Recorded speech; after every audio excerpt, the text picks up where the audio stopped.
Who I'm going to introduce you to. We decided that what would be a real treat for you guys is that if we could get the #1 leading copywriter in Australia to come up here and provide you with his wisdom, and he wasn't available. So then we looked for #2. Anyway, we've gone down to 112, okay? And so James is the 112th best copywriter in the country. That's true, yeah. So can you put your hands together for him? James said, g'day, mate. You arrived about an hour ago. I never even said g'day to you. Yeah. No, James is a good friend and a terrific working colleague. You know when you hand a copywriting job over to him, it's going to be Rolls Royce. And I have to say too, Gary Hobley, who's sitting down the back, Hobley's a good name for you at the moment when you're doing like that, yeah. Gazza is a gun copywriter as well, so you've got two of the best copywriters in the country sitting in the room here today. Are you hobbling too? Yeah, he is. What did you do anyway? I went for a run this morning. You don't do stupid things like that? No, and I bunged my knee. Really? Yeah. Wow, gosh. And mate, because you talk like a girl, can you put that close to your mouth or turn him up or something? Better? That's better, yeah. Too loud. Not too close. Too loud.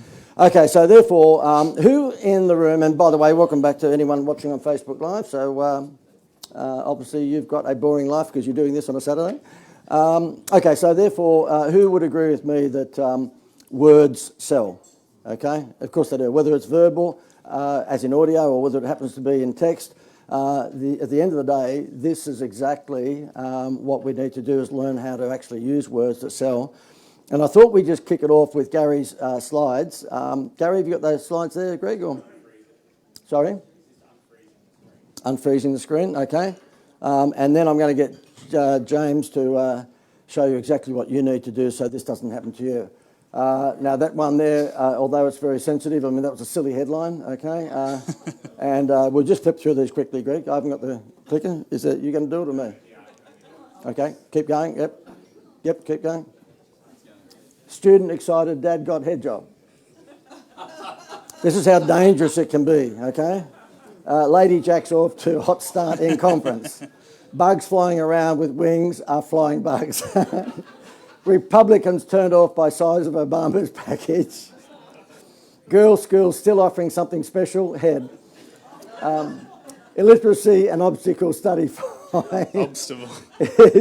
Tiger Woods plays with own balls, Nike says. A-Rod goes deep, Wang hurt. Statistics show that teen pregnancy drops off significantly after 25. Federal agents raid gun shop, find weapons, you reckon? Marijuana issue sent to a joint committee. Homeless survived winter, now what? Homicide victims really talk to police. 17 remain dead in morgue, yeah. Cow urine makes for juicy lemons. Worker suffers leg pain after crane drop. Oh, I can't believe that one. Bridges help people cross rivers. City unsure why the sewer sells. Study shows frequent sex enhances pregnancy chances. Meeting on open meetings is closed. Man accused of killing lawyer receives a new attorney. Puerto Rican teen named mistress of the universe. Caskets found as workers demolish mausoleum. Hey, where's Damien? Yeah, I was just thinking Damien, James. Yeah. Meathead resigns. We'll do two more before we finish. Barbershop singers bring joy to school for deaf. And one more. Hospitals resort to hiring doctors. Yeah. So who, particularly after that, thinks that words are really important? You've got to choose them carefully.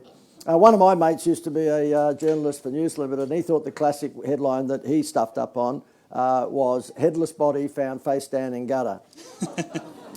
And the other one was Jamie Redfern. Anyone my vintage remember Johnny Young Talent Time, and he had a superstar on called Jamie Redfern, who was like a Justin Bieber. And he had a big pop concert at the Hordern Pavilion in Sydney, and Tony, my good mate, who was the guy that made the Dreams Can Come True show with me. I told you yesterday, tragically, unfortunately, Tony got killed in a plane accident, but he was telling me a classic headline. It was Jamie Redfern was on the stage, but he got pulled off, of course, so the girls went nuts. It was Beatlemania, and the headline went something like, Jamie pulled off on stage. Now, James, after that, mate, can you give us your rundown on why words are so important and the sort of things you look for when you're putting together copy for a website or for a brochure? Sure. I think it goes without saying that words are pretty much in all your marketing, so it's pretty important you get that right. And Bit closer, mate, because you still that better? Oh, it's just you got a pixie got a little little voice. voice. It's a pixie voice. Not loud And enough. does he have a weird accent? See, there's a lot of things about James that's weird, right? And I won't go into the A other lot of things. it's off. Yeah, but he's got a weird. You know, tell them why you've got a weird accent. I'm half American, half Filipino, and somehow I ended up here. So, yeah. I don't know. As a JD just likes bringing lots of weird people together for these things. Mate, talk about weird, I'm telling you, there's quite a few of them there, and I won't point out one particular one, but there's a lot of weird people in this room, Yeah, so any of your marketing is going to be based on your words. So even if you're doing videos and stuff like that, for people to do the storyboard and people to do the script, well, you need the words to do the script. And pretty much every website on the internet is mostly words. And even if it's photos, you still need the words to make it sell. So it's pretty important you get that spot on. With making sure that you're getting the important parts right for when you're doing a copy or getting these words and making sure they're persuasive, is ensuring you got a right brief. And I think you would agree, JD, that without a right brief, if you got bad inputs, the outputs are probably going to be even worse. Yep. And anybody who's worked with me before, so we got like Damien and Paul. Yes, we're working at the moment. They would have done a excruciatingly long copywriting brief, and Darren would have done the same thing twice. And it's they take like 40 minutes, but without the right inputs, you can't get the right outputs, and that's what you want, because your outputs and they end up being your sales, and that's the most important thing. Because what's the point of doing any of this stuff if you're not going to make money from it? That's the whole point of direct response. Yep. You know, it's measurable. And so, just to help everyone out here, I wanted to quickly tell you what I basically need, or anybody who's working on any of your ads, in terms of a one-page brief that you could easily do, give it to anyone, and they could riff off it, and something will be pretty good. You know, if it's longer than a page, as I was saying before, it's probably too confusing. You're trying to fit too much stuff in. So if you want to write this down, at the top, audience. So that's basically your customer segment, who you want to talk to. And you want to get as specific as possible. Under that, you've got the JD special, problem. So what's the problem that audience is suffering from?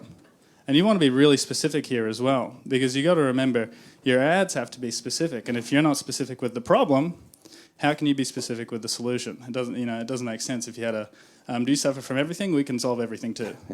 That doesn't make sense. No one's going to resonate with that. And then under problem is solution. So there's pretty simple stuff, guys. So you've got audience, problem, solution, and all of this is for a specific thing to do with a specific audience type. So if you were dealing with multiple audiences or multiple customer segments, you would do a different brief for each one, and you would do a different problem solution for that section. The bit that follows this is where you can get a little bit creative almost. But basically this is just how your ad would be run, or the gist of your campaign. So you've got audience, problem, solution. Under that, you've then got the marketing idea. And the marketing idea is basically what JD would say is, what's your wow factor? What's your unique selling proposition? What's your USP? An elevator pitch. Basically, how can you encapsulate what you do in a sentence or two? Because if you can't get this right, you're not going to get anyone else believing you that you can help them if you can't even explain what you do. So this is really, really important, and it's actually the hardest bit. So you've got audience, problem, solution, marketing idea, a couple of sentences, and then under that is the creative idea.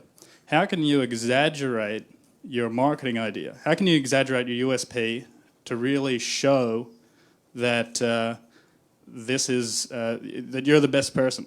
You know, how can you really highlight that you are the best person to go with for that person's problem to solve their problem.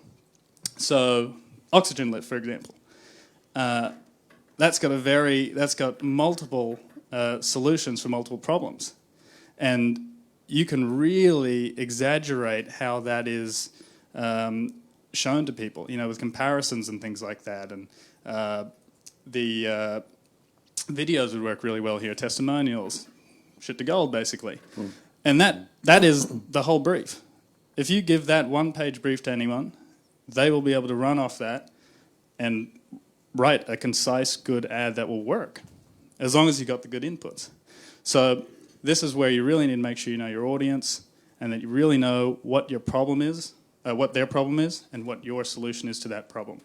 And it sounds kind of easy-ish, I guess, because it's on one page, but it's actually pretty tough. So really spend your time on this, maybe, when you go home or tonight, and just think about answering all those questions, because it's a lot harder than most people think. And a lot of the time, if you can't fit it in that one page, you don't know enough about one of these sections. Yep. And if you give a really long brief to someone, they're going to have a lot of trouble writing for you or doing the ad or figuring it out, because you're not clear on what you want and you're not clear on how you help that person. So this one-page brief is really important because it helps you make concise statements, which you can then exaggerate further. And leading to the copy, that basically comes from all your problem solution stuff, and I'll go through 7 headline types today. Great. And I'll just make it really simple. Basically, put in fill the blanks for your business. So I'll give you a couple of those, and I'll give you some headlines that are working well for my clients at the moment. So, is there a chance when we get to the headlines, because I don't think James has a slide on the headlines, Greg, is there a chance that they're only like one-sentence headlines? When James goes through them, like 7 headlines, for example, the killer one, would you be able to type it in and bring it up here or not? Sorry. Otherwise, I'll write it on the butcher paper. Yeah, we can just write it on butcher paper, I guess. Yeah, but just to save me writing on the butcher paper, it'd be better for everyone to see up here. Could you type them in as he tells the 7 headlines? Can that be done? Yeah, okay. Well, just when we get to it, it'll be maybe a few minutes' time, but that'll be handy, yeah. So, I'm assuming everyone knows what a headline is. It's like the first bit of copy you see on any ad or on your website, that first bit of writing. James, I told you that they were not that smart, but right. Yeah, you know what a headline is. I'm surprised. There's one yes. I'm surprised that surprised they're not throwing things at me when I did the whole smart thing, What would have been good is that when he said, look, I think you know what a headline is. No. We can't spell like you. Yeah. And you know what the alphabet is? We'll show there. Okay, so we all know what a headline is, and to put it simply, if you think of an ad as the thing that gets people interested in your business, think of the headline as an ad for your ad, if that makes sense. Yep. So you really want to make these headlines as interesting as possible. You need to make it stop people in their tracks while they're scrolling on Facebook, while they're reading the paper, whatever it is, wherever your ad is. If your headline's really, really, really boring, no one's going to read it. And then you've wasted a lot of time and effort and money doing the rest of the ad. So it's really important you get this right. So with the headlines, just to give you a couple of examples of how powerful they are, I've got a couple of examples where last year we ran a campaign and we did nothing except change the headlines just because we wanted to quickly do some split tests. Did you speak about split tests yesterday? Yeah, these guys don't understand that, yeah. Okay. I know about split tests. So we did probably about 45, 50 split tests, and it was just the headlines, just on the ads. So this is as quick as you could do a split test because it's literally just changing the headline copy on the ads itself. Nothing else has changed. But to give you an idea, this was a mortgage broker company, and they were getting leads for $29, thereabouts. So these are pretty good leads. After the split test, they were getting leads for $7.80, and that was after a week. We found out that these headlines were working much better.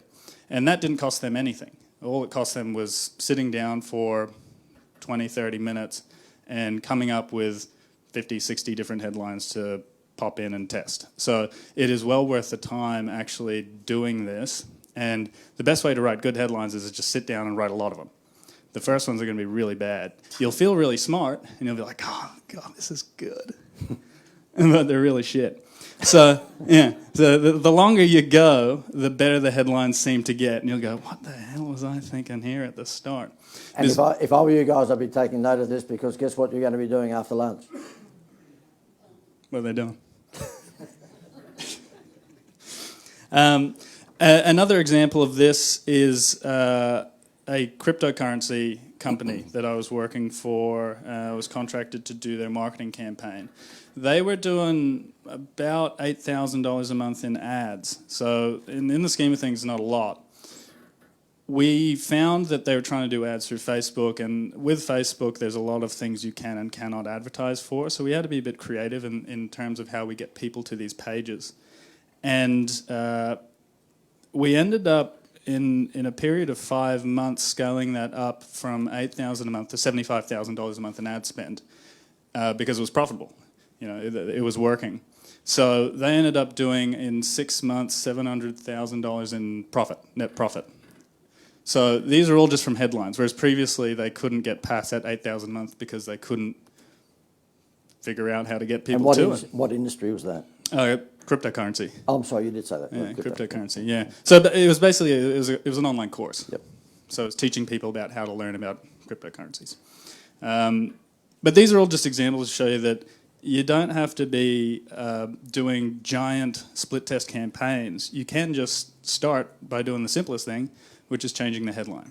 And anyone can do it as long as you know the alphabet and how to write basic English. And the great thing with social media, James, of course, is that you can throw $50 at that headline, $50 at that headline, and $50 at that. You're not going to break the bank. You throw $20 at each one of them, and you'll know in 48 hours which one wins. Yeah. If you're doing a huge campaign, you got lots of people, you can do $5 a day on 50, 100 headlines, and within a week you'll get a pretty good idea of what's working and what's not.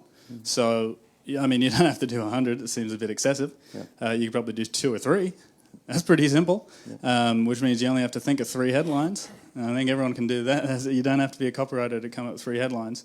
And to be fair, you may try 3 headlines. For example, in the state, that's summer, but let's say in the termite eradication thing, Paul and Jandra might throw out the house that's falling over, and the headline says something like, we can, and you can do it yourself, ensure that this won't happen to your house, termite, and then run 3 different headlines with that. But then next week, go, okay, well, let's try 3 different images. So it might be gigantic termites on one, and the other one might be the house falling over. The other one might people be eating termite, giant termites, or laser beams and stuff. They're children eating termites. So the thing is that keep in mind, it's called in the Facebook world ad sets, but you can change the image or the video, you can change the headline, and you can change the descriptive copy. So and it's easy. Yeah, it's easy. It's really simple. But who thinks that probably the most important the 2 most important components, of course, will be the headline number 1 and the image number 2. Sometimes that might flip depending upon what industry you're in, but it's the image stroke video and the headline that counts. The body copy is important, but you're not going to read it unless your headline's got them. Yeah, 100%. And if you're doing print ads, it's even more important because you got so much other stuff around your own ad. So it's really important that your headline really needs to stand out. And if you're doing something where you're getting direct leads from a print ad, which is not many people do it now, but if you're advertising in like a niche magazine or something like that, if you were doing like a Hunter's Monthly or something like that, and you were selling crossbows, you could have an order form on there, and effectively you want that order form to be a mini ad in itself, because if they get drawn to the order form, they want to know exactly what that order form is for and whether they want to order it or not, or at least in this case read the rest of the ad. Yep. So it is really important, the headline followed by the image. If you lose them there, they're never going to read the body copy. So a lot of people spend so much time focusing on the body copy, and no one gets to the page to even read it because they never saw the ad, they never got interested in the ad, or you get a mix match where the headline on the ad doesn't match the page they've gone to. So they go, what the hell is this? If they had the the termite ad, and they came to the page and it was for the snake repeller. And I'm like, what the hell? That doesn't make sense. And then they'd click off, and you'd be like, oh man, that was a good ad. Yeah. But no one's buying. Lots of people are clicking. They want the termite thing, went to the wrong page. And that happens. So going through the 7 types, the first one, These are the seven headline types. 7 headlines. Yeah. And we had James present this about a year ago at one of these things, and we asked for some feedback, and everyone reckoned that this stuff was a game changer. I know I'm giving a drum roll for it, but this is simple in context, but really, really cut through. Yeah, and you can use it for everything. So the way I'm going to present it today, if is anyone writing lots of copy themselves here, kind of advanced, apart from the Gary, other copywriter? Gary, the copywriter, put his hand up. Gary, can I just say one Put thing it down. to you? You're a dickhead. So a couple of people writing a bit of copy. So this might be fairly, well, somewhat basic, but it's all based on principles, So if you go back to the principles, even though you may know it, it could jog some things and go, oh shit, yeah, I've gone a bit too far here. Let's bring it back and focus on actually what the headline's meant to do. And Greg's going to type this on the screen for them. Yeah. Mate. Yeah. So first one is offer, an offer headline. This is the most simple headline, and you see it everywhere for companies like Coles, Woolies, Bunnings, Apple. It's basically product, price. That's it. iPhone X, $1,300. That's the ad. People know everything about it. They don't need any more information. This is for products or services where people already know everything about you. It makes sense to do something like this on your email list if they've been following you for ages. Free events. If the word free, that is one of the biggest words you can put in a headline to make it work. The other ones are you and new. Those 3 words, if you can put new, you, and free in there, people are going to look at that. A lot of the times your ad probably won't need those words in it, but you put them in and it's going to work. So if you can jimmy it in, do it, as long as it makes sense. The offer headline is really going to be for things that are simple products. All you need is the price, all you need is the product name or a service name. So, yeah, basically things like Big W, Bunnings, or you get a rate, $7.99. Add a guarantee if you want. The next headline type is JD's favorite headline type, which is the problem solution. And that's basically the format. Problem solution. It's not tricky. The examples could be, do you suffer from back pain? We can help you in 5 sessions. Problem solution. Really simple. Another example, do you have dirty carpets? Have your carpet looking like new after 1 session. Again, really simple. So both of these problem solution and offer headline types are for products where people pretty much know the benefit and the value that they're getting. You don't really need to explain why you want a clean carpet. If people have dirty carpets, they're going to read that and go, oh shit, yeah, I would like some, it does look pretty dirty. I wouldn't mind it clean in 1 session, or whatever it is. Or do you suffer from back pain? If you suffer from back pain, that's probably going to be pretty interesting to you. If you don't, who cares? But that's the point of these headlines. You don't want to speak to everyone. You want to speak to your specific audience that you've put forth in your copywriting brief. So that audience, the bit you filled on that copywriting brief earlier, the first thing there is audience. If you're not speaking specifically to that audience type in your headlines, apart from an offer headline, because that's just product price. If you're not speaking to your audience, the headline's not going to make sense. Or it'll make sense, but it's not going to be as effective as it could be. I think you'd agree with that? Absolutely. Yeah. So, problem solution, that's pretty simple.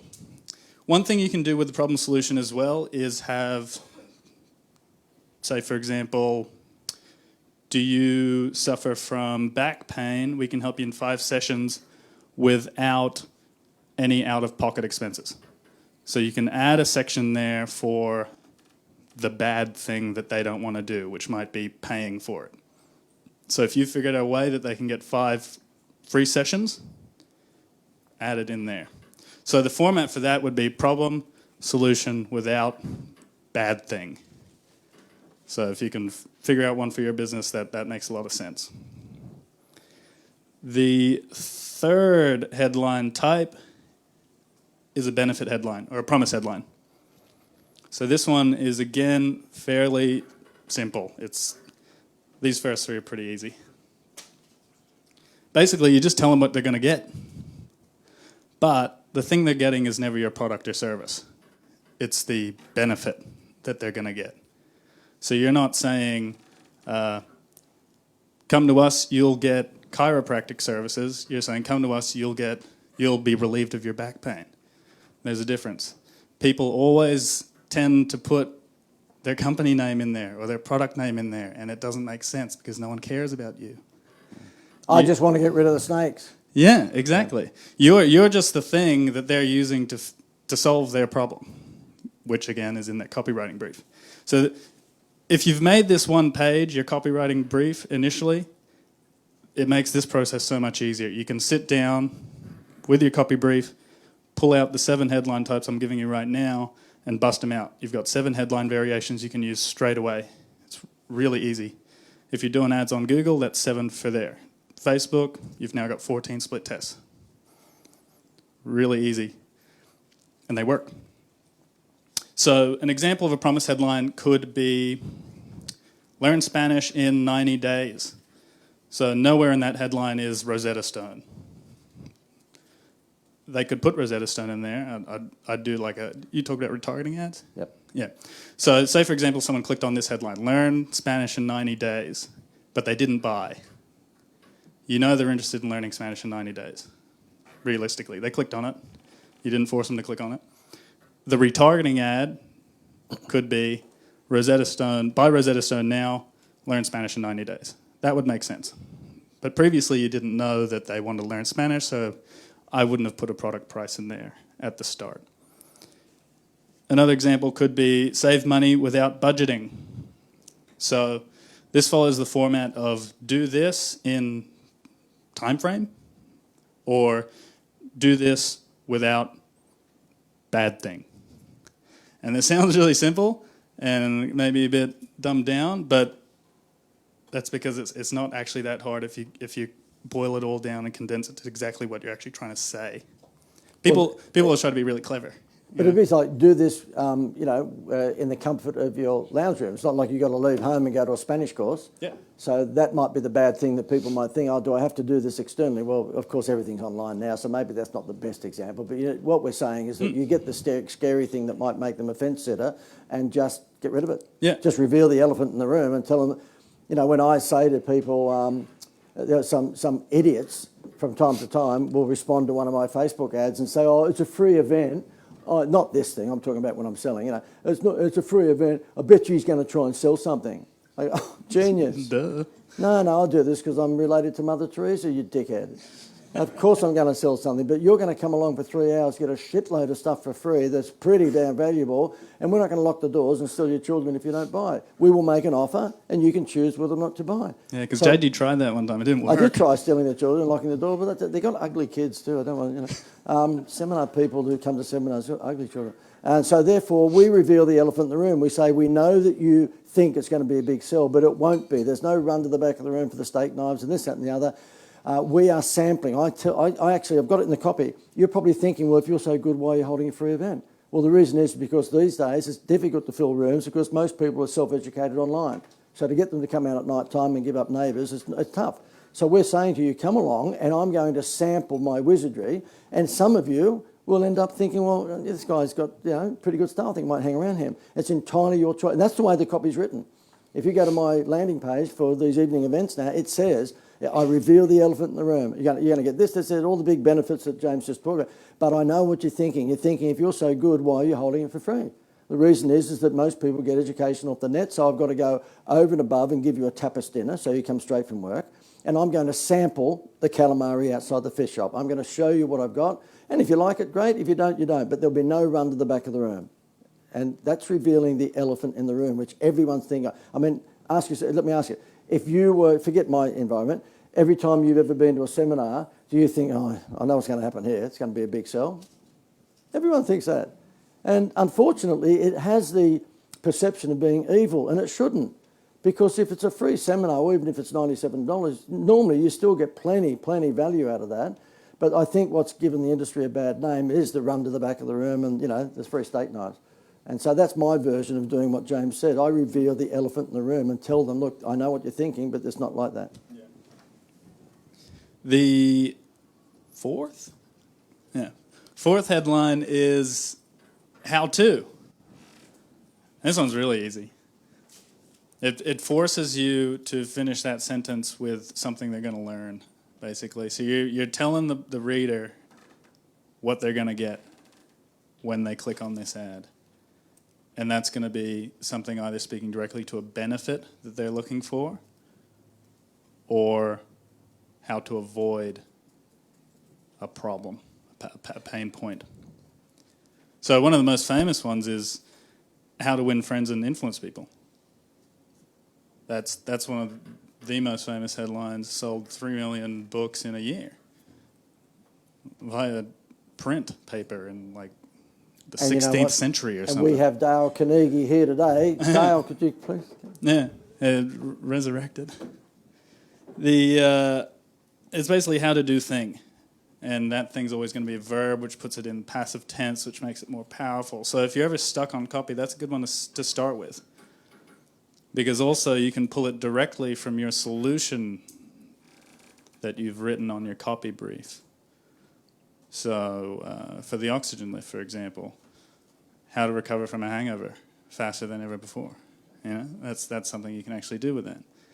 And then if you wanted to really soup it up a bit, you could do without bad thing format. So how to recover from a hangover faster than ever before without taking harsh chemicals or feeling even worse the next day or something like that. I don't know. Another example of this is how to save money without budgeting. So that's the exact same thing. How to do thing without bad thing. I mean, there's a theme kind of coming through all of these. Hopefully you're noticing. It's very simple. It's not hard. You can make them more creative if you want, but I would really suggest starting with these simple ones because they work. And people always try to make them more creative than they need be, especially for your front-end ads. Front-end ad is an ad that your general audience will see before anything else. So the fifth headline type is a question. And this one is, again, pretty simple.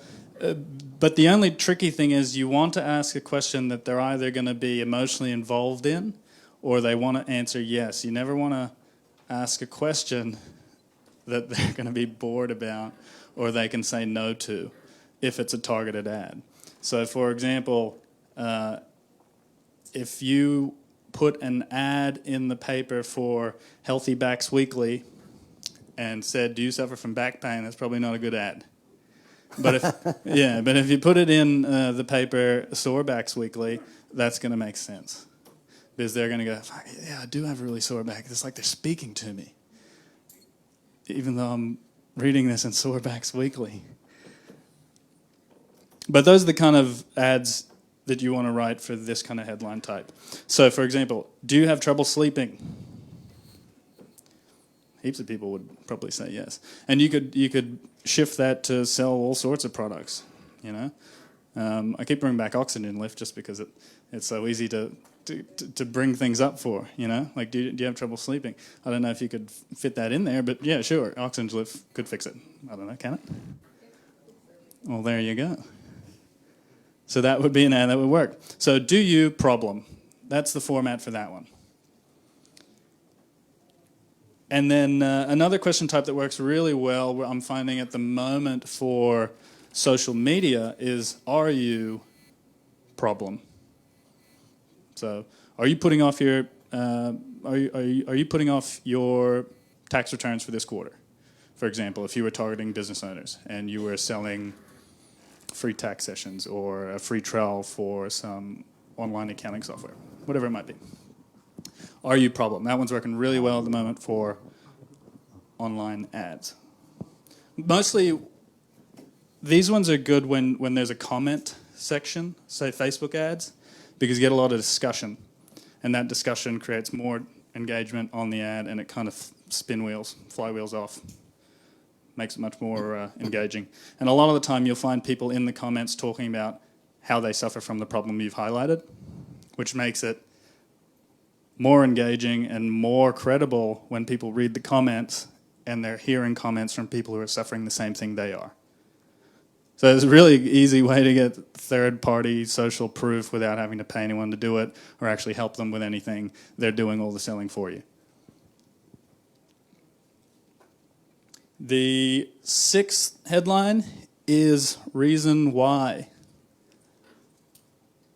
A reason why headline. And this one's basically tell them why they should click. Give them a reason why they should click. 10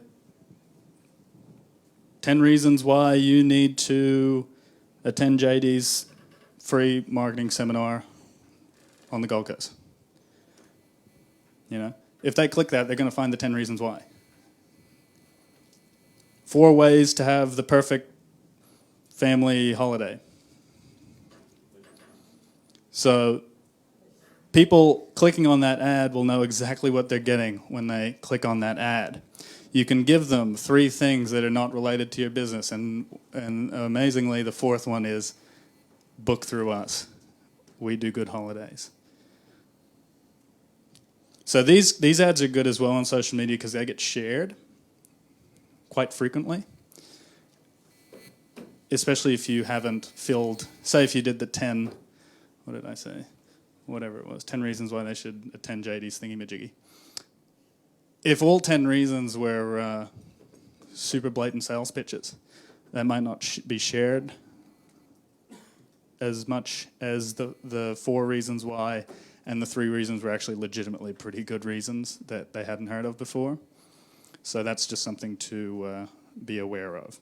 So basically the format for that is number, reasons why, thing, whatever the thing is.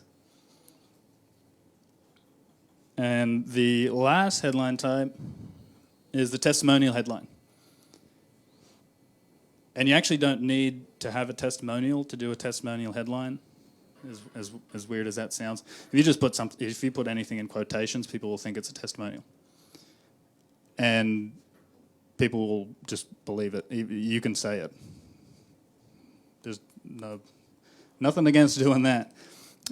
If you have in headline, in quotations, greatest lawn I've ever seen, and you're a lawn mowing company, people just assume a customer said that.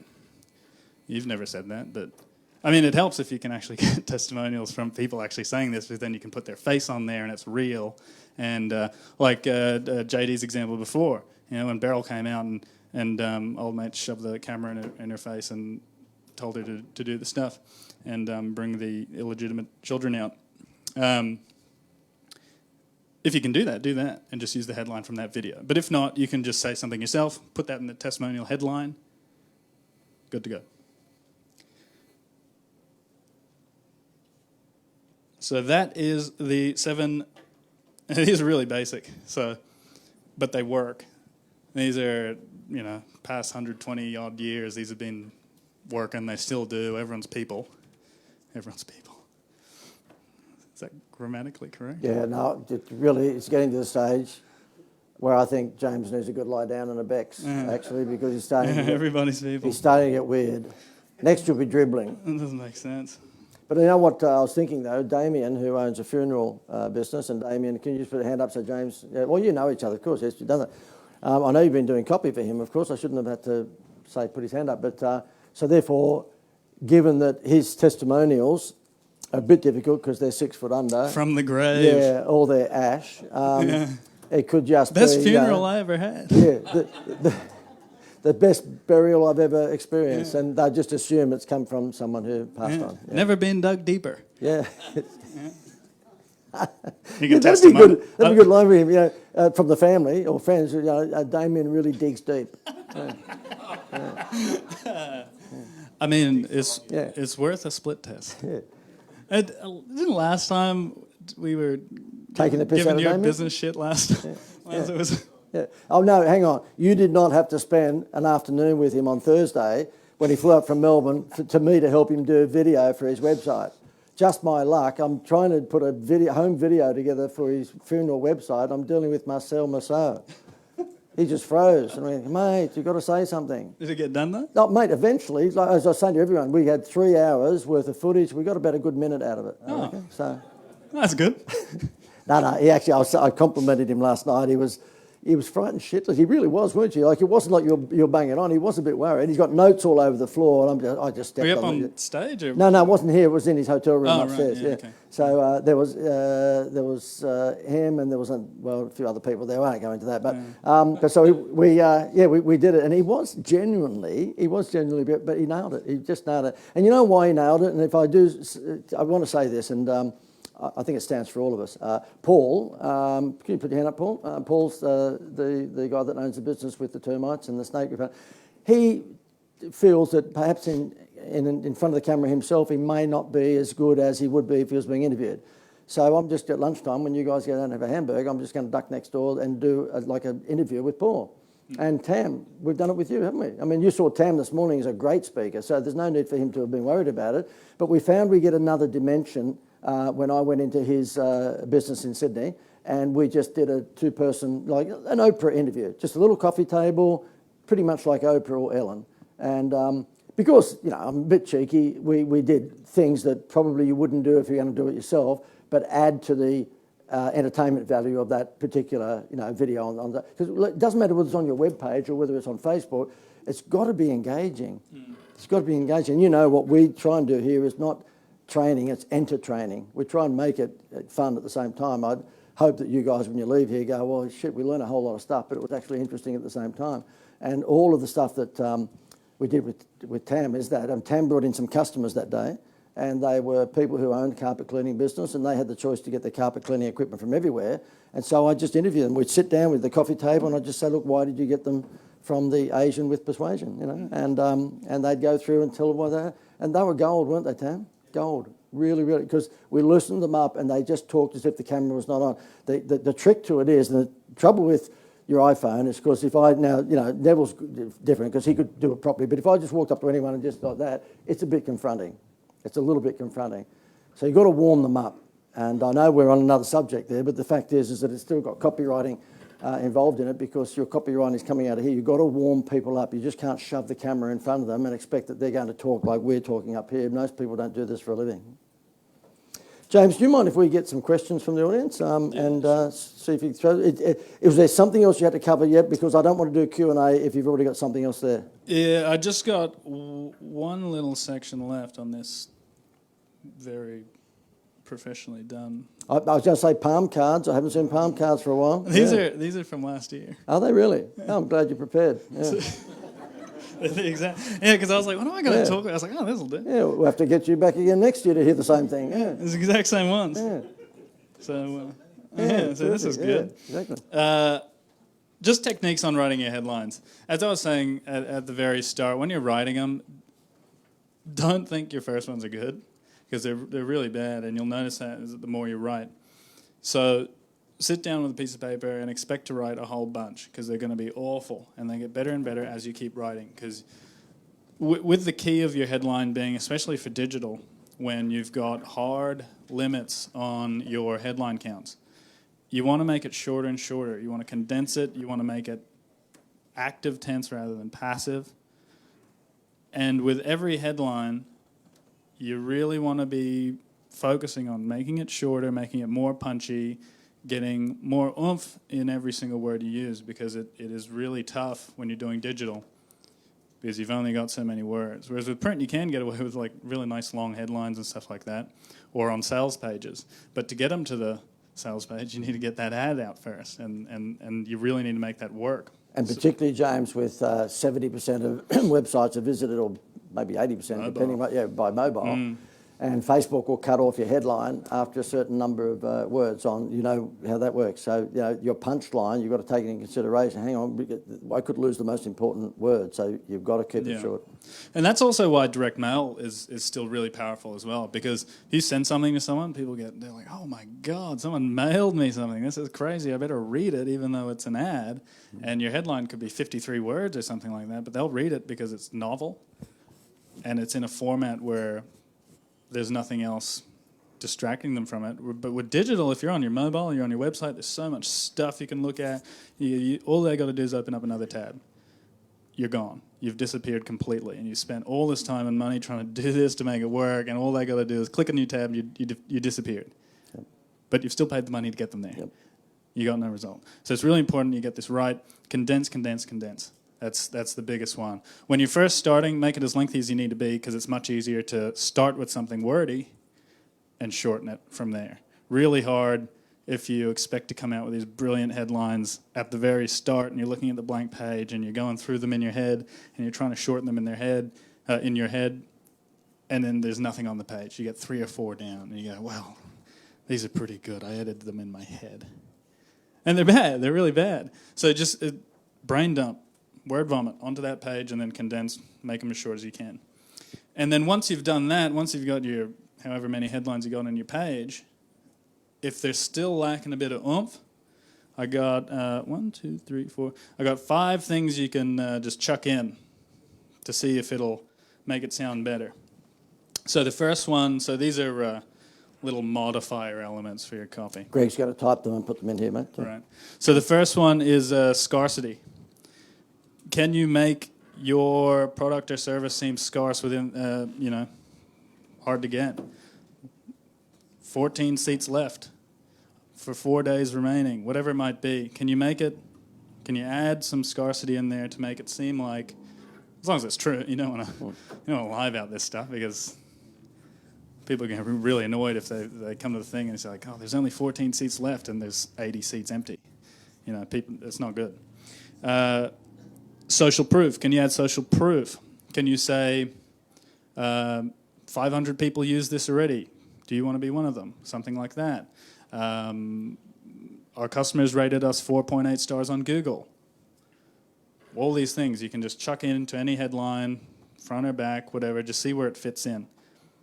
Another one is urgency. So urgency in the sense that you have 2 days to reply. Call before March 14th. Whatever it is, can you make them take action now, and what's the reason behind it? The reason's got to be believable as well.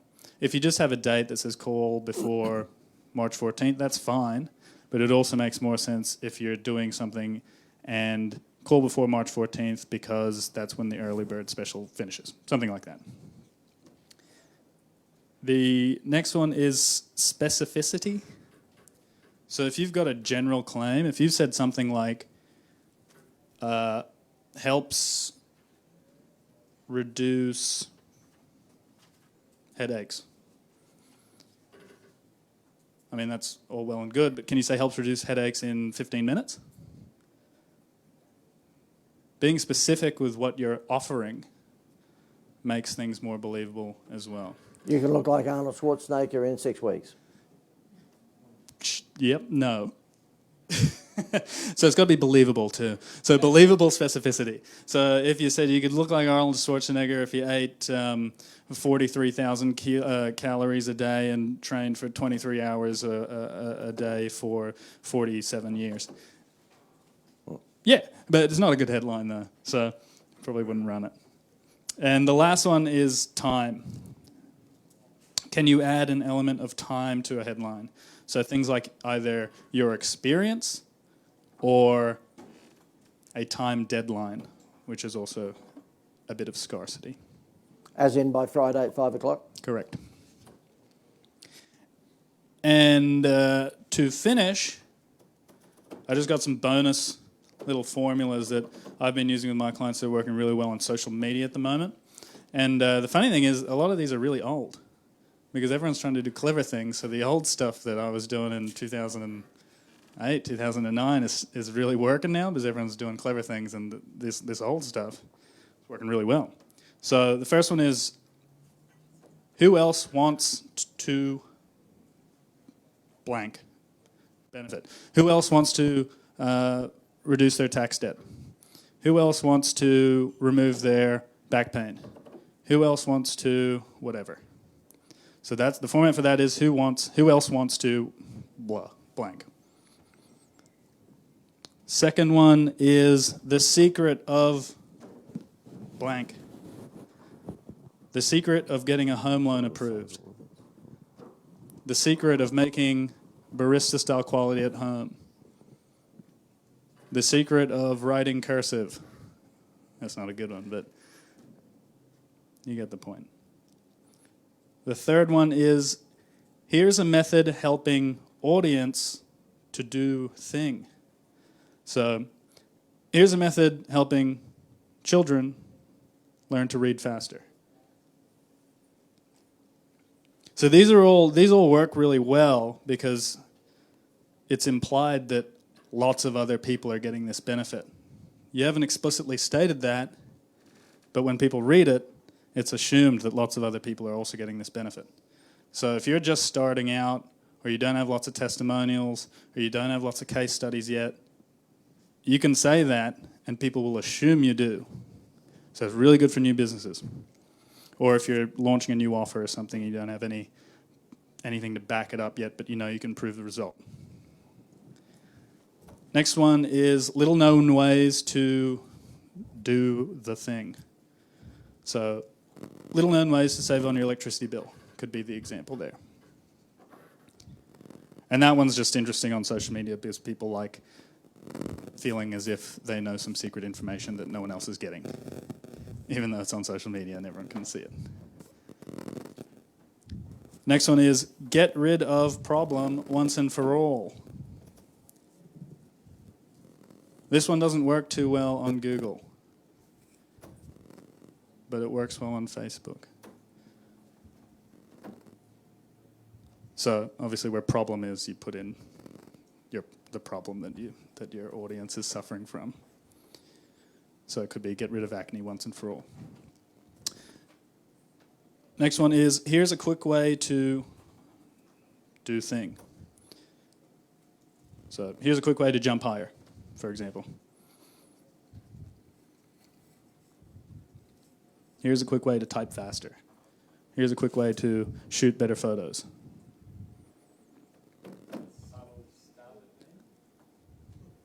I mean, you said it, not me. And the last one is what audience needs to know about thing. So this one could be what business owners need to know about writing great headlines, for example. Oh. That was good. Thank you. That was good. And that's me done now. Okay, so let's get some questions. There must be some questions after you've got that bunch of content. Anybody like to ask James? Try and make them as difficult as possible. I try to just make it real plug and play for you because it just makes it easier. You know? Which is great. Well, first of all, Can I just ask who thinks that particular session where he's talking about copywriting, but really, I guess explaining it to us in a really layman's term, because there's a lot more science to it than what James has actually given himself credit for. But who enjoyed the down-to-earthness of that explanation? Yeah. And who knows that they can walk away with that and have a much better chance of getting traction, all of us. Yeah, because ideally you just go home tonight, do 7, do 14, test them. Because if you're already running ads, there's no reason why you can't just go in right now tonight and do this. Put them on $1 a day, $2 a day, whatever it is. Because you don't know what's going to work unless you try it. And a lot of people just end up going, oh, I don't know how to do it, so I won't even bother. But it's pretty simple. Like, if you just plug in the things there, I mean, you can make them better, you can make them fancier or whatever, but that'll do. They work. They're simple, they work, it's to the point. All you needed to make sure is the copy brief that you start with is really concise. Because as I said before, if you've got bad inputs, the outputs are going to be bad too. So that's... And if you look at the great direct response marketers from the last, 30, 40 years, I guess, you'll see that they use this sort of technique. Who wants to know how to pick up chicks, in one day? And of course, every desperate bloke would press that button. Who wants to lose 10 kilos within 2 weeks? Again, the target audience. It's just, there's 7 easy ways to bloomp. It's all classic direct response headline stuff. And lots of it is certainly before, problem solution, lots of it is. But some of these other techniques that James has here, it's all classic stuff. James? James, you mentioned active... Oh, sorry, this is James asking James. Yeah, I was like, what? Yeah. You mentioned active... Sorry, mate, we'll just wait for that microphone if you don't mind, otherwise we'll have to ask you to leave. You mentioned active voice versus passive voice. voice. Can you give a couple of examples of that? Sure. And why it's better? Yeah. So if you're talking in passive voice, something is being this is like an English. Something is being acted upon rather than it doing the thing. Does that kind of make sense? What's an example? I punched you versus he was punched. So active is I punched you versus passive he was punched. He was punched sounds less punchy. It's not as impactful as the person doing the thing. So you could have he drinks water quickly. That's passive rather than oh shit, this is actually real hard on the spot. Yes. Not I punched you, more like I'm going to punch you. Wouldn't that be rather more active? It's active, but in the future tense. Oh, I see. So we're Yes. talking... So it's still rather passive. Yeah. Okay. So you want present, active, present active. What's that the... would There's an be- English teacher in here. Well, right? that would be I am punching you. Yeah, I am punching you. Yeah. Yeah, this is good. You want to come up here? Yeah, sure. Yeah, because it's hard explaining this. I can do it when I'm writing. It's really easy. But if you can explain this better than me, yeah. yes, please come up. Well, it's English. It's my thing. Yeah, get up here. So This is good. one of my things anyway. But sure, Yeah, I'm give happy some to... By the more way, you two, examples. I'll just sit down over here so I no big deal. Yeah. Because in these shoes, it's interesting to step up that high. Sorry. Go ahead. Well, to make it active, obviously it has to be an action that's happening right now. Nobody's unclear about this, are they? Are you? It's so if you were going to, what do you do? Make websites. You make websites. Oh, well, an active statement would be, I am an excellent contemporary website designer. Would that be active?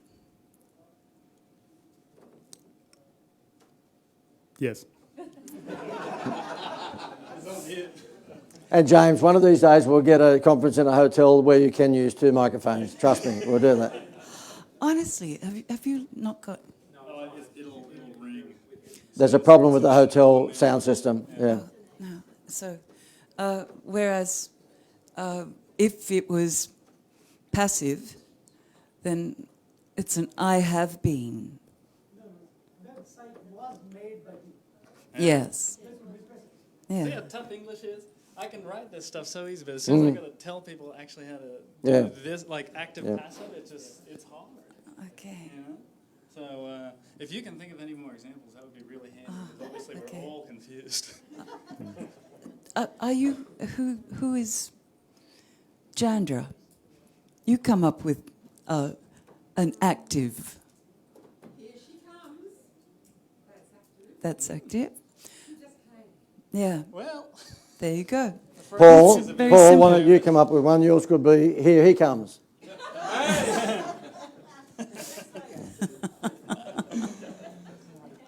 I was wondering if anyone was going to say. Yeah, because I was like, the phrasing on that one, And that's very active. but can also be pretty passive. Well, after the fact, it certainly is. Yeah, look, they've really gone on a tangent here. So, but is that okay? Is everybody? Yeah, you're fine with that. All right. So, microphone's that. yours. Thank you, Billy. Can you put your hands together for Billy? Thank you. Oh, this is one I should take back. Hopefully, no more grammar questions. Isn't she? Okay, I've got one final one for James. It's a I've got grammar one final question for James, and I'm hoping that the answer that he gives me starts with I, and the second letter is M. After you've just given all of this gold to everyone, and thank you, Billy, that was great, because it just helped clarify things, so I appreciate it. Listen, and the reason I want to say thank you to you, because I thought Dougal might have thrown his hat in the ring and helped, but he couldn't give a shit. So Dougal is Billy's husband, okay? So, but thank you. No, that was great. I'm glad that you stepped in there because James was dying. No clue. I'm going to ask James, what does he hope happens from this, hour and a quarter that he's given you? What do you hope happens on with all of these guys? And it starts with I and M. That's not impossible. I and M. Yeah. And then a P. M. Well, it still is impossible, isn't it? Let's be, and then an L. I'm talking to a copywriter, for God's sake. M. IMPLE. Oh. Thank you very much. Yeah, do something. Yeah. Did Implement, yeah. I have to explain one thing to you. James failed England at school, okay? It was never good. Okay. So really, you weren't here earlier when Tim Tam, who's just standing famous back. sign-off. Yep, so his famous sign-off. You've heard it before. Yeah, It's a good one. But it is a good one. And he was here this morning. Was kind enough to blow quite a bit of wind up my ass, which was nice. Thank you very much. Always enjoyable. But I said I'm looking for more clients like him because he just does shit. He just makes things implements, happen. gets- Yeah. And I thought we were going to, because James is obviously a copywriter who's dyslexic. I thought I was going to have to go through that whole thing and go, IMPLEM. I don't know how far we're going to go. So it really is, but it's all about, and I know that the guys in the room here, because you're on our supplier list, and Gary Hobley is too in terms of copywriters, so therefore they can seek professional help from you, and these guys are like ridiculously modestly priced. The suppliers on our supplier list are there, and we're talking graphic artists, studios, we're talking copywriters, we're talking video producers, list brokers, you name it, right across the board. They're on there because of three things. They're good, they're fast, and they're cheap. So if they only satisfy two of those things, they're not on my list. And the reason they're not is because I used to deal with that high end, because you saw the sort of stuff I've done for bigger businesses, but I'm not predominantly offering advice to those size businesses anymore. So people who come onto my list, they've got to be shit hot, and they've got to be fast, and they've got to be, when I say cheap, they've got to be modestly priced. Because I know you're not in the game. I mean, goodness me, I'm telling you, when people ask me, how much is your private coaching? I go, well, $3,500 a month, basically that's it. So multiply that over a year and you'll work out what it is. And the odd person, generally they're doing $300,000 or $400,000 a year, and their pants get tight. And they're, I go, do you realise how good that was? The Grader will pay me $35,000 a month. Parramatta Leagues and all those people, Durati, we're talking, 10, 12, 15 grand a month. Do you realise how good that is for me to be taking over your marketing? And they don't, because they haven't been in that other world. They don't. So when we can get a website produced, for somewhere between $1,500 and $3,000, some people go, I ask them, if you've not left the house, do you realise that is crazy? And when this guy puts together copywriting, and so does Gary, for the modest prices, and I won't go through them because it depends whether you want a letter or you want a front page for a website or whether or not you want a deal brochure, because obviously there's different prices. If you haven't been in the game and you look at the website, like Gary and James have a website for our people where they tell you what they charge for a certain thing. If you haven't been in the game, you might look at it and go, X $100 to do the front page of my website. That's high. Guess what I paid just, how many years ago was it? It was 4 years ago, Universal Events, decided to manage my thing, and I split the money with them 70-30. So therefore, when we sold things, they got 30, I got 70. They filled the rooms like you wouldn't believe. Okay, we had 200. I thought I was Justin Bieber, but they filled it with the wrong people. Yeah, thank you. But they filled it with the wrong people. I had a lot of people in the room who were just startups and a lot of uni students and stuff. I'm not going to make money from them. So we do it completely differently. Like I told you now, we do evening events and we just invite people who've got established businesses because I'm not going to waste my time with uni students. I mean, I'm not going to make any money out of it. And at that particular time, they said to me, listen, you're busy, you don't have time to put together the copy for the landing page because I'm a copywriter. God, well, obviously I am. So I do all, my own copy. I get assistance from James and Gary when I'm busy. I said, okay. I didn't realise they went off to a guy here on the Gold Coast and got the copy put together for the for the home page, or what I say, the registration page, when people click the ad to go through to it, $15,000. 15,000, of which Gail and I had to pay 7.5 because it was a 50-50 deal putting these events on. So Universal paid 7.5, I paid $15,000. And Gary, you've been, we won't mention names, but you know some of the copywriters in Australia that are gun copywriters, but no better than these two guys, in my opinion. We're talking to write the homepage of a website. We can be talking 5-10 grand, can't we? Absolutely. Yep, and you know that to be a fact as well. And just so that these guys know that the league that they're in when they're talking to you guys, just give quickly that example of the large percentage of apartments being sold off the plan that you gave us last year, because you've given us the same presentation as last year now. You might as well bring that back up again. Yeah. At this point last year, I think you coughed. I think that we'll have to look back on the... Yeah. So that one off the plan, the Brisbane mob. Yeah, that one's called the Hudson. We had complete off-the-plan development being built. It stalled initially with the first developer because they couldn't get enough sales to complete the finance for the final bit of the build. And so they got me in and we sold 80% of it pre-sold with deposits and finance approved through a campaign we did within 5 months. So 80% off the plan. Yeah. This And that was in like 2000 and, I don't know, the market was not ideal. Yeah. Yeah, that was when all the Foreign Investment Review Board stuff was going on, the Chinese buyers. So it wasn't easy. disappeared. It wasn't an easy Yeah, it was a bit climate. tough. Yeah. Yeah. But it worked. Yeah. We got them through. So 80% of a real estate apartment building off the plan, that's pretty good stuff, okay? And so, look, I know I'm blowing wind up their backside, but the thing is that all the suppliers on our list, I urge you to consider using them because they are good, fast and cheap. Are they the best in the world? Some might be, some might not be. I mean, it's a case of, I guess you've got to make that perception, you've got to make up your mind yourself, but the benefit of being in this environment, you don't have to go looking for people. You just don't, they're still there for you. And I know, again, surprise, surprise, the doers, the implementers actually use them. They actually use them. The people sitting on their hands who are bitch and moan to me in 3 months' time, oh, this stuff's not working. Of course it's not. You haven't lifted any weights. You will not get muscles unless you lift the damn weights. So it's all about implementation. I'll just spell that for you. It's I-am. Good. Can you put your hands together for James? Thank you.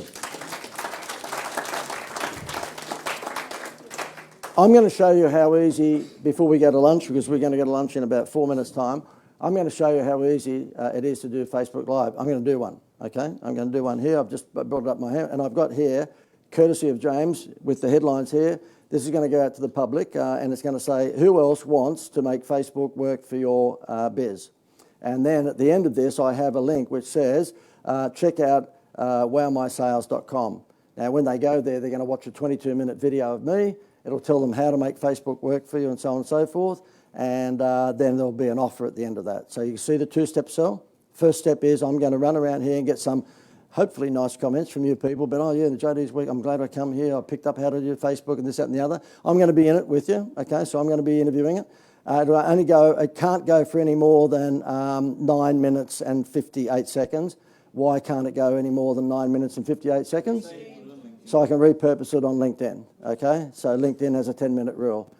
So, Greg, I'll just give this to you. Johnny's going to take this one, okay? And I'm just going to press the button right now. Give me a second. Here we go. I'll hand it over to you in a second, John. Okay. Hi guys, JD here on a Saturday at around about lunchtime. I haven't Facebook Live for a day or two, and I have to. I get hot and sweaty if I don't do that. I am here at my 2-day event on the Gold Coast, and these lovely people wanted to say hello to. They don't even know you, but anyway, all seminar speakers do this, so I'm going to do it. Could you say hello to whoever's here, whoever's watching this, guys? Yeah, see, that was pathetic. So I'm going to do that again because I'm trying to get these guys to endorse me so that if you're a business owner and you're watching this, you might think, hang on, that guy's got a lot of people there. Maybe he might know something. I might join this. So therefore, can we just show a little bit of emotion if you don't mind? Guys, have you found this 2 days to be really informative? Well, shit, that'll wake them up. That'll wake them up. So I'm going to hand this to my cameraman. I'll have to flip it around so that you're doing it the other way. Let me a second. Okie dokie. So is that right? Okay, good. So guys, what I'm going to do, because if you're watching this, there's a good chance you're in business. And if you're in business, you need more customers, you need more leads. And this entire group of people here have been kind enough to spend so far a day and a half. We've got half a day yet to go, with me teaching them how to use Facebook ads and how to use LinkedIn and how to use Instagram, all that sort of stuff, because today's world is pretty much your marketing budget should be most likely 80% plus online. And so therefore we've made sure our teachings are online. And what I want to ask a few people here, and Nev here is a guy who has seen the light. He joined my program about 3 or 4 weeks ago. Nev, up until that, aside from the jail sentence, you are running a business which is a... Vinyl music record store. We are Australia's leading premier vinyl destination, and prior to joining JD's program, we were running some Facebook ads, but that was basically about it. Okay, and you've only joined the program. By the way, I'm getting Nev to blow wind up my arse, of course, so therefore that's what Facebook Live is all about. It says that. It does. Facebook Live is all about blowing wind up. Nev, could you tell whoever's watching this who might be a business owner what's happened to the business in the first 4 weeks of being part of this? Oh, well, okay, well, since being a part of this, we ran a 2-day campaign on the back of one of JD's lives. On Facebook? On Facebook. We have a day once a year, which is Christmas Day for vinyl nerds. By simply running this campaign, we grew the business by 110% for next to nil investment of $400. You know what? Because that is quite a stunning achievement, and I'm really appreciative of Nev blowing wind up my you-know-where. I'm going to get, and it'll be completely staged, by the way, I'm going to get some sound effects there. So when Nev says the 110% increase again, could you do Beatlemania, because he's in the record game, and just go, oh, wow, or to maybe yell out shit or something like that, so whoever's watching this thinks it's a big deal. What was the size of the increase, 100? 110%, JD. See how fake this Facebook Live is? Okay, thanks, mate. Okay, guys, let me see. Who do I want to talk to? How about someone, you've been here a day and a half, how about someone put their hand up and volunteer to say, has it been good value being involved in this ideas environment? I mean, who wants to say something nice like that? Who wants to say something? Yeah, good. Thank you very much. Now, Paula is not a member. Paula is a guest who's come along to see what we're doing in this environment. And Paula, can you tell me, you've been to a few seminars before, I suspect. What's this one been like? I have been to a few seminars before, but what I've learned here is also how to design a web page. I never knew how to do that before. I had a few elements, but what you've done is simplified everything and put it into a nice way of doing it, and also logically. Not only that, I've also, the last thing we actually heard about was how to do copywriting and all the secrets of copywriting, 1, 2, 3, 4, 5, how we were going to do it. I've also done a lot of copywriting myself, but never did I have all just the simplified things, Yep. do this, Yep. do this, and what all the headlines about. And also what I've done is, learning all about those live Facebook ads. This is Facebook Live, and what I've been teaching everybody here in the room, business owners, visual business owners, is how to use Facebook Live, because in the last 12 weeks it's cost me not 1 cent, and I've taken $304,000 worth of sales of coaching programs like this from Facebook Live. Now, when I say it hasn't cost me a cent, if I've boosted the odd one, it's been $50, $100, essentially it's been 300 grand's worth of income for free. And I'm going to start doing those live ads. I should have been doing it about a year ago, but I have never had the courage to do it. And can I ask Paula, and by the way, you just keep, all of you people stop laughing. This has been what, I don't want to put words in Paula's mouth, but it's been life-changing, hasn't it? Well, can you do that in that sort of, like a civil seminar thing, just go, my life has changed. My life has changed so met you. See, there's a depth to Paula's shallowness, okay? So, thank you, Paula. That's very nice of you. Thank you, Carl. And let me see, who do I want to talk to? You know what? One of my favourite clients, I don't have many, but one of my favourite clients is a guy who runs a candy business in Sydney, and his name is Darren, known to me as Dazza.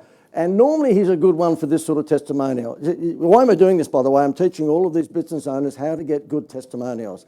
And want to get good testimonials, just be down to earth, just to be real, all right? Hopefully that's what these guys are seeing here on the weekend. Can I just ask Dazza, over this way? Dazza, I'm going to put the pressure on you, mate. I wanted you to tell whoever's watching this in business what it's been like in terms of transforming things for your international house of candy, because Darren brings in candy from all around the world. We're talking the M&M sort of stuff from all around the world. And he's now in the second year of my program, which means that I think he's actually, did you want me to go where? Here? Oh, yes, that's right, because at the moment now, that's a good point. You notice in this testimonial here, you were watching cups and saucers there, but what the interesting thing should have been, and I'm supposed to be teaching this, is that I want you to be able to see the whole bunch of people behind me. Thank you very much, Darren. Darren's now stood up, and this is actually, hallelujah, he's never stood up before. He can stand again. So this is from being a member. Right. Darren, can you say what the transformation's been like in your business? Yeah, well, we've been part of your program now, JD. This is our second year, as you know. Since we've been part of your program, we have transformed every part of our business. We replaced our website from a pretty ordinary website to a website that actually sells things. No, it wasn't. Look, it wasn't pretty ordinary. It was shit. Yeah. But we can sell stuff on our website now. Absolutely. Before we just have pictures. Yep, exactly. Now we have a website that brings people in, we sell products, we capture their data, and we can contact them again afterwards. So the website in itself has been a major change for what we had in our business. The other thing that we did, which is probably the first thing we did, is we transformed the look of our business. We changed our logo, we changed our shop front, we turned it from an ordinary plain looking building into a wow factor Disney style shop. Which I call in transformation language is something to gold. Is that shit to gold? Shit to gold. He says, I've had a pretty bland in front of the candy shop. No, it was not bland. It looked like a funeral parlour, all right? And yes, it's a candy shop. So we turned it into Disney World, and there's nobody could walk past this candy shop. And he's got a number of them, by the way, but this particular one was the first one. There's no way anyone can walk past this candy shop now without turning into the candy shop. Absolutely. So, look, we've been hanging around this now this is our second year. We come along, we sit here, we listen every single time we've been to one of your seminars or had a phone call with you or an email with you. We learn things that we have been able to implement in our business. So, thank you. You know, so anyone that wants to hang around with JD is going to and get some ideas will be able to implement things that they learn from you, JD. Not only, thank you, Brian, I appreciate it. Not only that, but Darren's marriage was in crisis, and his wife here, Lucille. You'll know that as a result of being part of our program, you're not entirely back together, but you sort of like each other again. Exactly. We're having a good weekend here. Yeah, having a good weekend here. Right, guys, listen, before I go, if I could just ask, if you're a business owner and you're watching this and you're interested in what we've got, click the link above or beside me or below, depending upon what platform you're watching this on, and you'll see exactly how you can become a member of the WOW family. And if your relationships are in crisis, marriage problems, all that, we fix that. Look at these two here. Can we just swing back around? You know what? Last year, look at this. Last year they were sitting on different tables. Okay, so we've fixed that as well. Clarence. Okay, this is my good friend Jackie Chan. All right, Clarence. Clarence has only known me a short while, but has your life changed? Oh, tremendously. For the better or worse? I've seen the light. You've seen the light. The only trouble with Clarence, to be honest with you, when he asks questions in Q&As, we need an interpreter. But anyway, that's neither the other. Right, guys, listen, how about you say goodbye to my Facebook friends? And I want you to say goodbye with a really, really corny goodbye, and it starts with W. Can I just ask you, what have you felt you've got out of this weekend? Lots of? Wow! Okay. Now, there's a good chance you're throwing up at this moment. I realise how corny that was, but if you're interested in becoming part of this environment, click the link above or go to theinstituteofwow.com. See you guys.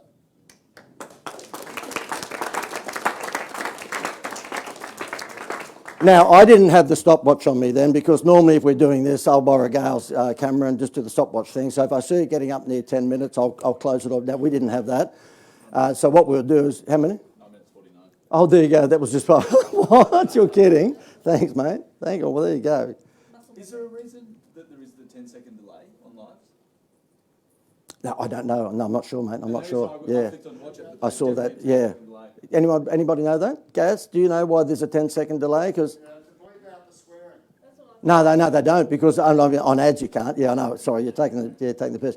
Well, isn't that lucky, 9:49? Because what we would normally do, we can just repurpose that on LinkedIn now straight away. But what we normally would do if it went over, because sometimes when I haven't had the clock, the stopwatch, I go, 10 minutes and 12 seconds. I mean, how unlucky were we? And we've just got to get one of the guys to actually clip 15 seconds out of it, which is just a bit of a nuisance. So, yeah, if you're going to quickly put it onto LinkedIn, then try and keep it under the 10. But who thinks that because that was down to earth, and thank you, that was lovely, but because it was down to earth and have a little bit of fun, it wasn't the whole hugging, kissing thing, who thinks that's going to get more traction? Of course it will, okay? So if you're doing it, you don't have to be cheeky and funny, that's my whole thing, but just try and make it down to earth and just try and make it impromptu like that. And I've learnt the lesson of sitting at my desk with a computer behind me doesn't work. That doesn't work anywhere near as well as this. I think the other thing I've learned is it's not about the people actually watching it live. Yeah. It's not the live, it's the 200, 300, 500, 27,000 that watched it thereafter. You know, so I didn't even know that. No, I don't watch that many of them back, to be honest with you, because once I've done, some people say to me, in your webinar, blah, blah, blah, and I've never watched it. So I go, I haven't, sorry. They go, it was the last one you did. I just did it and walked out. I go, I don't watch it. So the thing is that Kim yesterday said to us, do you realise that one we did in the record store was up to 27,000 within a couple of days? That's like free publicity. That's incredible. In this instance, it was for Kim and Nev. What we'll do this afternoon, if anyone wants to have a shot at it, if you want after lunch, we're going to do a few workshops where you'll write your headlines and stuff like that, headlines for Facebook ads. But if you like, we can have a shot, one or two of you, just helping you through doing a Facebook Live. Who would like to have a shot at it themselves for their, like live from here? Anybody want to be a guinea pig? Yeah. Yeah, Alan, yeah, terrific. Well, in that case, you see, and you have to excuse the language, but because there's no hands going up in the air, normally if I was in just a men's-only environment, but I think the ladies will put up with this, the whole lot of you are soft cocks, okay? So you have a shot at this. Now, Alan's put his hand up, and good, Ian, terrific, so Ian's put his hand up, and so is Nev. So what we'll do this afternoon is just do 2 or 3 quick Facebook Lives, and hopefully it'll just be inspiring for you guys to know just how easy it is to do. And I'm not making the numbers up. I'm not making them up. 304K we've made out of Facebook Lives in 10 weeks. We've been doing it 12 weeks, but I just counted 10.